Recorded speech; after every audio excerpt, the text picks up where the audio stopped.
नमस्कार, मैं हूं विंग कमांडर राकेश कुमार प्राशन। सेफ्टी की पाठशाला में आपका स्वागत है। दोस्तों, रिस्क असेसमेंट की श्रृंखला के अपने पिछले एपिसोड में हमने एक प्रभावी रिस्क असेसमेंट करने के स्टेप्स और प्रोसीजर के बारे में बात की थी। इस एपिसोड में हम रिस्क असेसमेंट मैट्रिक्स का उपयोग करके रिस्क का इवैल्यूएशन करने के बारे में चर्चा करेंगे। जैसे कि हम जानते हैं कि रिस्क का आंकलन नुकसान होने की संभावना अर्थात लाइक्लीहुड और नुकसान की गंभीरता अर्थात सीवियरिटी के आधार पर किया जाता है। लेकिन हम ये लाइक्लीहुड और सीवियरिटी को कैलकुलेट कैसे करें? कार्यस्थल में मौजूद रिस्क को इवैल्यूएट करने का एक आसान और प्रभावशाली साधन है रिस्क असेसमेंट मैट्रिक्स, जो कंपनीज को कार्यस्थल के रिस्क को सिस्टमैटिक रूप से एसेस और मैनेज करने में सहायता करता है ताकि एक सुरक्षित कार्यस्थल सुनिश्चित किया जा सके। जबकि रिस्क असेसमेंट के उद्देश्य से कंपनीज 3x3, 4x4 और 5x5 मैट्रिक्स का उपयोग करती हैं, सबसे अधिक उपयोग किया जाने वाला मैट्रिक्स 5x5 मैट्रिक्स है, जो कि रिस्क को बहुत सटीकता और सही ढंग से एनालाइज करने में मदद करता है। 5x5 मैट्रिक्स लाइक्लीहुड और सीवियरिटी को रैंक करने के लिए 1 से 5 तक के स्केल का उपयोग करता है, जो उनकी समझ के बारे में एक सही संतुलन प्रदान करता है। 5x5 रिस्क मैट्रिक्स में 2 मुख्य डायमेंशन शामिल हैं, लाइक्लीहुड और सीवियरिटी। जबकि लाइक्लीहुड किसी खतरे के घटित होने की संभावना को दर्शाता है, सीवियरिटी उस खतरे के संभावित परिणामों को दर्शाता है। प्रत्येक डायमेंशन को 5 लेवल्स में डिवाइड किया गया है, जिससे 25 सेल्स वाला एक मैट्रिक्स बनता है। आइए अब चर्चा करें कि 5x5 मैट्रिक्स काम कैसे करता है।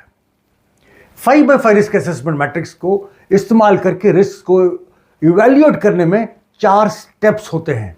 यह है step 1, calculate the likelihood, step 2, calculate the severity, step 3, calculate the risk scores and step 4, rank the risk scores.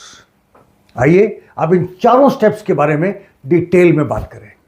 Step 1, calculate the likelihood अर्थात संभावना की गणना करना। इसका उद्देश्य यह अनुमान लगाना है कि किसी घटना के परिणाम स्वरूप कितनी बार खतरा हो सकता है। लाइक्लीहुड, जिसे प्रोबेबिलिटी या कभी कभी पॉसिबिलिटी भी कहा जाता है, 1 से 5 के पैमाने पर नुकसान पहुंचाने वाले खतरे की संभावना को दर्शाता है। लाइक्लीहुड के ये 5 लेवल्स इस प्रकार हैं। लेवल 1, रेयर अर्थात दुर्लभ, घटना के घटित होने की संभावना ना के बराबर अर्थात यह केवल अत्यंत दुर्लभ परिस्थितियों में ही घटित हो सकती है। लेवल 2, अनलाइकली अर्थात असंभावित, घटना की घटित होने की संभावना तो है, लेकिन इसके सामान्य परिदृश्य में घटित होने की उम्मीद नहीं है। लेवल 3, पॉसिबल अर्थात संभव, घटना ना तो असामान्य है और ना ही बार बार घटित हो सकती है, बल्कि बीच में कहीं पड़ती है। घटना के घटित होने की संभावना मध्यम मानी जाती है। लेवल 4, लाइकली अर्थात संभावित, घटना के नियमित रूप से घटित होने की उम्मीद है और उसकी संभावना अधिक मानी जाती है। लेवल 5, ऑलमोस्ट सर्टेन अर्थात लगभग निश्चित, घटना का घटित होना लगभग निश्चित है और इसकी संभावना बहुत अधिक है। दोस्तों, लाइक्लीहुड निर्धारित करने के लिए frequency, exposure, historical data, industry standards, expert opinion और खतरे को रोकने में मौजूदा कंट्रोल मेजर्स की प्रभावशीलता पर विचार करना भी अति आवश्यक है। स्टेप 2, कैलकुलेट द सीवियरिटी अर्थात गंभीरता की गणना करना। इसका उद्देश्य खतरे से होने वाले नुकसान की गंभीरता का मूल्यांकन करना है। सीवियरिटी, जिसे कॉन्सिक्वेंस या कभी कभी इंपैक्ट भी कहा जाता है, नुकसान पहुंचाने वाले खतरे के संभावित परिणामों को 1 से 5 के पैमाने पर दर्शाता है।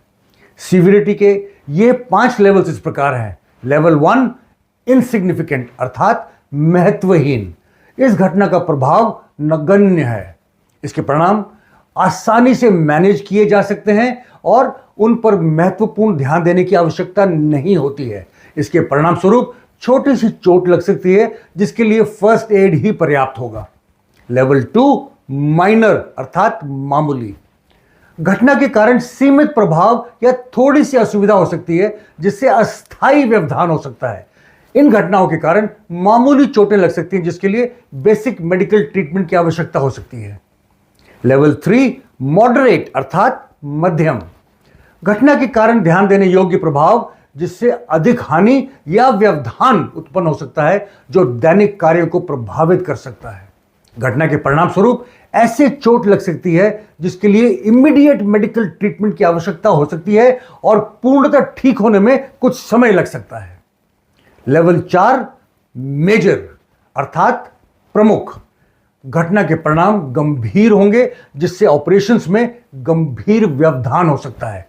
घटना के परिणाम स्वरूप ऐसे चोट लग सकती है जो जीवन घातक या स्थायी विकलांगता का कारण बन सकती है, जिसके लिए इमीडिएट और लॉन्ग टर्म मेडिकल ट्रीटमेंट की आवश्यकता हो सकती है। लेवल 5 कैटास्ट्रोफिक अर्थात विनाशकारी, एक ऐसी घटना जिसके बेहद गंभीर परिणाम और व्यापक लॉन्ग टर्म प्रभाव हो सकते हैं। इस घटना के कारण एक या एक से अधिक लोगों की मृत्यु भी हो सकती है। दोस्तों, गंभीरता निर्धारित करने के लिए लोगों पर शारीरिक, स्वास्थ्य, मनोवैज्ञानिक और भावनात्मक प्रभाव, पर्यावरण पर प्रभाव, संगठन पर प्रभाव, प्रतिष्ठा को नुकसान, समाज पर प्रभाव इत्यादि पर विचार करना भी अति आवश्यक है। Step 3 calculate the risk scores अर्थात रिस्क स्कोर की गणना करना। Since risk is a product of likelihood and severity अर्थात संभावना और गंभीरता का उत्पाद है रिस्क, लाइक्लीहुड स्कोर और सीवियरिटी स्कोर को मल्टीप्लाई करने से एक न्यूमेरिक वैल्यू प्राप्त होता है जो रिस्क स्कोर को दर्शाता है। यह रिस्क स्कोर किसी स्पेसिफिक हैजार्ड, एक्टिविटी, प्रोसेस या इवेंट के रिस्क लेवल को दर्शाता है। Step 4 rank the risk scores अर्थात रिस्क स्कोर को रैंक करना। रिस्क स्कोर को कैलकुलेट करने के बाद रिस्क को 3 ग्रुप्स में कैटेगराइज किया जाता है अर्थात हाई, मीडियम और लो। 15 और 25 के बीच का रिस्क स्कोर हाई रिस्क वाली स्थिति को दर्शाता है, जिसमें गंभीर चोट और मृत्यु की बहुत अधिक संभावना होती है। ऐसी गतिविधियां तब तक नहीं की जानी चाहिए जब तक रिस्क को एक्सेप्टेबल या टॉलरेबल लेवल तक कम करने के लिए पर्याप्त कंट्रोल मेजर सुनिश्चित नहीं किए जाते हैं। 8 से 12 के बीच का रिस्क स्कोर मीडियम रिस्क वाली स्थिति को दर्शाता है, जिसमें परिणाम या प्रभाव हाई रिस्क वाली घटनाओं की तुलना में कम होते हैं। ऐसी गतिविधियों को शॉर्ट टर्म और एक डिफाइंड पीरियड के लिए मैनेजमेंट के अप्रूवल के साथ सहन किया जा सकता है, लेकिन केवल तब तक जब रिस्क को कम करने के लिए कंट्रोल मेजर्स की योजना बनाई और लागू की जा रही हो। इसके लिए मैनेजमेंट को एक बहुत जरूरी और महत्वपूर्ण भूमिका निभाने की आवश्यकता है। ऐसे कार्यों को करते समय applicable control measures, contingency plans और कांस्टेंट सुपरविजन इंश्योर करना अत्यंत आवश्यक है। 6 या उससे कम का रिस्क स्कोर लो रिस्क वाली स्थिति को दर्शाता है, जहां घटना होने की संभावना न्यूनतम है और यदि ऐसे होता भी है तो परिणाम गंभीर नहीं होते हैं। हालांकि इन रिस्क पर बहुत अधिक ध्यान देने की आवश्यकता नहीं होती है, पर फिर भी कंट्रोल मेजर्स और कंटीजेंसी प्लान्स को मॉनिटर और मेंटेन करना अत्यंत आवश्यक है। यहां यह ध्यान रखना महत्वपूर्ण है कि मीडियम रिस्क किसी भी संगठन के लिए सबसे बड़े खतरे खड़े कर सकते हैं, क्योंकि इन रिस्क को हम शॉर्ट टर्म के लिए स्वीकार करते हैं। यहां यह ख्याल रखने की जरूरत है कि रिस्क के इन स्तरों की परिभाषा ऑर्गेनाइजेशंस या इंडस्ट्रीज के आधार पर अलग अलग हो सकती है। एक बार जब हमको पता चल जाए कि हम किस रिस्क के स्तर से जूझ रहे हैं, तो हम अपने लिए रिस्क मिटिगेशन स्ट्रैटेजीज अर्थात रिस्क को कम करने वाली रणनीतियां विकसित कर सकते हैं। अपने रिस्क को कैटेगराइज करने से यह प्रायोरिटाइज करने में मदद मिलती है कि किन रिस्क पर तत्काल ध्यान देने की आवश्यकता है, जिससे हम एक सुरक्षित और स्वस्थ वातावरण सुनिश्चित करने के लिए अपने अवेलेबल रिसोर्सेज अपने सबसे क्रिटिकल रिस्क पर केंद्रित कर सकें। मुझे यकीन है कि आप 5x5 रिस्क असेसमेंट मैट्रिक्स का उपयोग करके रिस्क असेसमेंट के इवैल्यूएशन के इस प्रोसेस को समझ गए होंगे। दोस्तों, रिस्क असेसमेंट प्रोसेस तब तक लाभकारी नहीं है जब तक यह प्रक्रिया प्रभावी ढंग से नहीं की जाती है। अपने अगले एपिसोड में हम चर्चा करेंगे कि रिस्क असेसमेंट कैसे और कब कब की जानी चाहिए, ताकि ये प्रक्रिया प्रभावी बनी रहे और हम एक सुरक्षित कार्यस्थल सुनिश्चित कर सकें। नमस्कार, जय हिंद।